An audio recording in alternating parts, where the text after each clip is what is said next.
আমার মনে হলো আমি দোজকখানায় এসে পড়েছি। সেদিনে ২টা বাজে ঘুম থেকে উঠে বলল ভাত দাও। আমি দিলাম। তারপর তাকে বললাম আচ্ছা বাথরুম কোথায়, তারপর পানি কোথা থেকে আনবো। সে ভাত খেয়ে উঠে আমাকে বাথরুমে নিয়ে গেল। কি বলবো, বাড়ি থেকে অনেক দূরে একটা জায়গা, জঙ্গলের মতো জায়গায়। রাত বিরাতে আসাই যাবে না, আর বর্ষার সময় ভুলেও না। তারপর সে একটা বাড়ি দেখালো, ওখান থেকে পানি আনতে বলল, আর রাস্তার পাশে মসজিদের পুকুর থেকে গোসল করতে বলল। আমি তো কান্নায় শেষ। এটা কি হলো নসিব, এটা কি হলো। যাই হোক, আমাকে আমার বাপের বাড়ি থেকে কেউ দেখতেও আসলো না।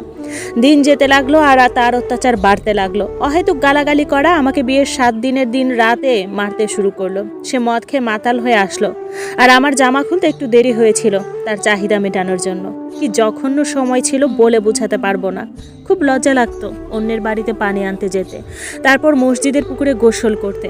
আমি 2 দিনেও গোসল করতাম না লজ্জায়। আর রাতের বেলায় প্রস্রাব ধরলেও বালতি ভরে করতাম, তাও বাথরুমে যেতাম না। বাথরুমে না যাওয়ার জন্য একদম কম খেতাম, আর তার তো কোনো খবরই থাকতো না।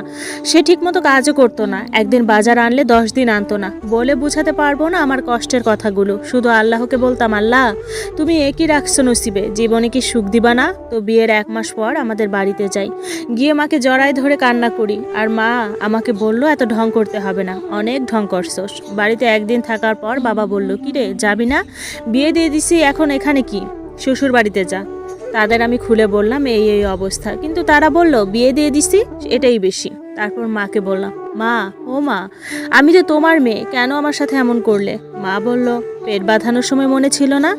আমি এটা বলতে পারলাম না, বাহিরের মানুষ না, ঘরের মানুষই করছে। নসিব খারাপ হলে যা হয় আর কি।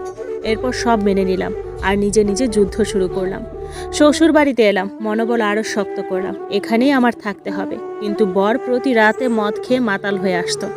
বিয়ের 1 মাস পর চালের কথা বললাম, ঘরে চাল ডাল কিছুই ছিল না। চালের কথা বলার সাথে সাথেই মাইর দিল, বলতো কাজ করে খা। আমি বিয়ের 1 মাস পর থেকে মানুষের বাড়ি কাজ করতাম, তারা যা দিত চাল ডাল তাই খেতাম। আমার মা আমার একটা বার খোঁজও নেয়নি। মানুষের ধান ঝাড়তাম, উঠান লেপতাম, তারা যা দিত তাই খেতাম, কারণ বর বাজার করতো না আর সে কাজও করতো না। বিয়ের সময় আমাকে আমার বাপের বাড়ি থেকে 1 জোড়া কানের দুল আর চেইন দেয়। একদিন সন্ধ্যাবেলা এসে বলে তোমার চেইনটা দাও। সাধারণত সে সন্ধ্যার দিকে বাড়ি আসে না। আমি সরল বিশ্বাসে তাকে চেইনটা দিলাম। তো সে যখন মাতাল হয়ে বাড়ি ফিরলো, আমি কিছু বললাম না তাকে। সকালে চেইনের কথা জিজ্ঞাসা করায় আমাকে কি মাইরটাই না দিল। তোর বাড়ি থেকে আমাকে 10,000 টাকা ছাড়া আর কি দিছে। আমিও মায়ের খেয়ে পড়ে রইলাম, কি বলবো আর। প্রায় সে আমাকে যৌতুকের জন্য নির্যাতন করত।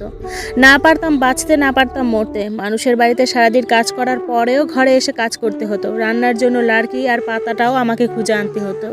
সে একদিন কাজে গেলে 10 দিন যেত না, আর মদ খেয়ে টাকা সব শেষ করে ফেলতো। আমি আমার কানের দুলজোড়া লুকিয়ে রাখলাম। এরপর একদিন রাতে সে তার একটা বন্ধু নিয়ে আসে, সাথে তারা খাওয়ার জন্য কি কতগুলো আনে। আমি খেলাম, আমার খুব মজা লাগলো। কিন্তু এর কিছুক্ষণ পরে আমার খুব ঘুম আসলো। ঘুম থেকে উঠে অনুভব করলাম আমার শরীর খুব ব্যথার জন্য উঠতেও পারছিলাম না। নাপা খেলাম, আর সেদিন কাজে গেলাম না। মানুষের বাড়ি থেকে খাওয়ার পানি আনতে গেলে তারা নানান রকম কথা বলতো।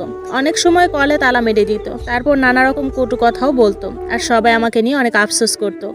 আমার বরকে এলাকায় মধুতি রফিক বললে সবাই চিনে, শুধু রফিক বললে কেউ চিনে না। আমি শুধু আল্লাহকে ডাকতাম। আমার বর বছরের ঈদের দিনেও নামাজ পড়তো না। কত বড় কাফের ছিল সে।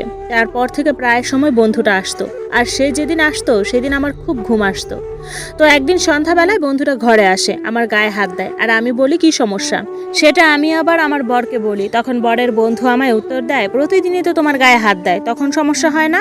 তারপর বরের বন্ধু আমার বরের সামনে আমার সাথে, আমি কাঁদলে আমাকে অনেক মারে আর বলে এমনি এমনি করে না, আমাকে টাকা দেয়। আমি আর এই অত্যাচার নিতে পারছিলাম না। সবসময় আল্লাহকে ডাকতাম আর বলতাম আমার বরের মৃত্যু হয় না কেন। এরপর থেকে বন্ধুটা প্রায় আসতো, আর আমার বাজারের কষ্ট হতো না। আমি কোনো প্রতিবাদ করলে আমাকে অমানুষের মতন মারতো, আর সব সময় বলতো বাপের বাড়ি থেকে টাকা আন, টাকা না আনলে এভাবে টাকা ইনকাম করে দিবি। তারপর কিছুদিন পর বাবার বাড়ি যাই। মাকে টাকার কথা বলতে এক প্রকার আমাকে ঝেঁটিয়ে বিদায় করলো। আমিও নিরুপায়, কি করব, শ্বশুর বাড়িতে চলে আসলাম।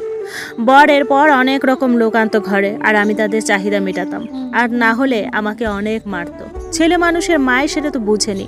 এর 2 মাস পর ঘরের ভেতর বাথরুম আর কল দিল, কারণ লোকগুলো আসে। এক প্রকার আমাকে আমার বর দেহ ব্যবসায়ী বানাই দিছে। শুধু আল্লাহকে ডাকতাম, আল্লাহ হেদায়েত করো। তারপর গ্রামের অনেকেই বলতো মথিদের ঘরে এত মানুষ কেন যায়, ছেলে মানুষদের আড্ডা কেন, আরো অনেক কথা। তারপর একদিন শুনলাম আমার বর বাড়ি বন্ধক দিছে জয় হেরে যাওয়ায়। আমার মাথায় আকাশ ভেঙে পড়লো, এটা কি হলো? তারপর আমায় আমার বর বলল, এভাবে টাকা জমালে আর 1 বছর দেহ ব্যবসা করলে টাকা জোগাড় হয়ে যাবে। সেদিন নিজের উপরও অনেক ঘৃণা চলে আসলো, বলার মতো না। আমি এক রাতে বাড়ির পাশে এক চাচির অনেক অসুখ থাকায় তাদের বাড়িতে রাতটা থাকি। রাতে আমার ঘরে গ্রামের চেয়ারম্যানের লোক এসে আমার বর সহ সবাইকে ধরে নিয়ে যায় আর জুয়া খেলার জন্য সবাইকে অনেক মারে, সেটা আবার আমি শুনি।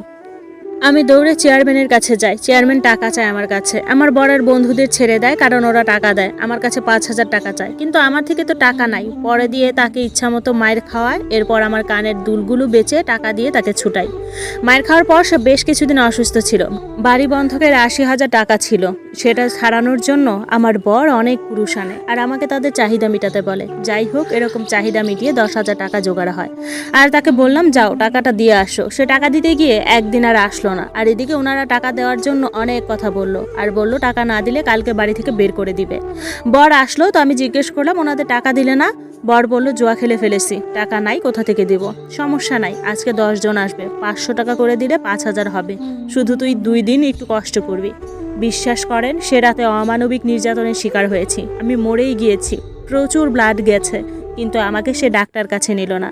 সারাদিন কষ্ট করলাম, শুধু ব্লাডই যাচ্ছে, বন্ধ হচ্ছে না। আমার বর অমানুষটা আমার অসুস্থতা দেখেও রাতে 3 জন আনলো, তারা কোনো কিছুই মানলো না। অনেক কেঁদেছি, চিৎকার করেছি, উল্টো অনেকগুলো মায়ের খেতে হলো। আমার বর মাতাল, সে কি বুঝবে? তারপর আর আমি জানি না, নিজেকে হাসপাতালে দেখতে পেলাম। এক আয়া বলল আমাকে নাকি ভোর 4টা বাজে হাসপাতালে এনেছে অজ্ঞান অবস্থায়। ব্লাড দিয়েছে 1 ব্যাগ, আরও 2 ব্যাগের মতো দরকার। আমার বর আসলো, আমি তখনও কথা বলতে পারছিলাম না। সে আমায় বলল, নাটক করে উল্টে কত টাকা খরচ করতে এসোস? আমি কেঁদে দিলাম, খুব ব্যথা হচ্ছিল গায়ে, আর বললাম, তোর বিচার খোদাই করবে। বিকালের দিকে অবস্থা আপুটার অনেক খারাপ হয়ে গেছে।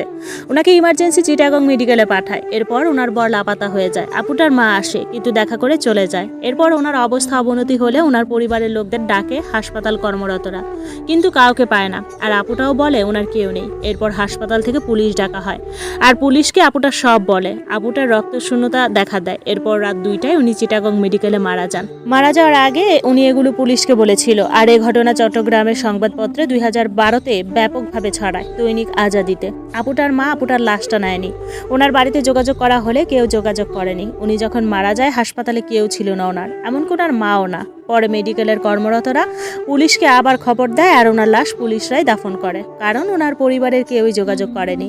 আর যোগাযোগ করেও কাউকে পাওয়া যায়নি। হাসপাতালের বিলটা সরকার বহন করে। এরপর কেউ আর মামলাটা নিয়ে ঘাটেনি, কারণ পুলিশ তো টাকা ছাড়া নড়েও না। দোয়া করবেন আপুটার জন্য। পরিশেষে এটাই বলবো, সবাই সাবধান, কারণ দিন শেষে আমরা নারীরা অনেক অসহায়।